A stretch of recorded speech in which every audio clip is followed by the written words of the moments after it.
మనసా తుల్లిపడకే అతిగా ఆశపడకే. అప్పుడప్పుడు నీ మనసుతో నువ్వు మాట్లాడుతుండాలి. మనసును మించిన ఆత్మసాక్షి మరొకటి లేదు. మనలో ఉన్న మరొక మనిషే మన మనసు. ఆ మనసుతోటి మనం ఎప్పుడు సంభాషిస్తుండాలి. అది చెప్పే తీర్పు చాలా విచిత్రంగా ఉంటుంది. మన జీవితాన్ని ఎన్నో మలుపులు దింపుతుంటుంది. అందుకని మనం బాహ్య ప్రపంచంలో చెప్పుకునే దానికన్నా కొన్ని విషయాలు మనలో ఉన్న మరో మనిషి మన మనసుతో చెప్పుకోవడం చాలా అవసరం.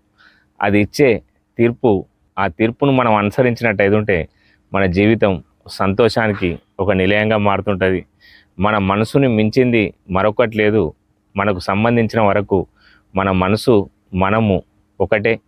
మన మనసు మాట మనం విందారి. తదుపరి మనం ఏం చేయాలనేది నిర్ణయించుకుందారి. మన మనసు అది ఎప్పుడు మన ఆలోచన విధానాన్ని తప్పనియది. అది తప్పటడుగు వేయది. మనం ఎప్పుడు తప్పటడుగు వేసినా అది మనని హెచ్చరిస్తుంటుంది.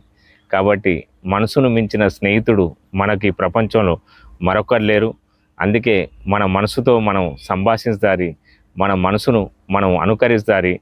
మన మనసు మనలో ఉన్న మరొక మనిషే మన మనసు. ఇట్లు మీ కామారపు శ్రీనివాస్, సిరిసిల్ల.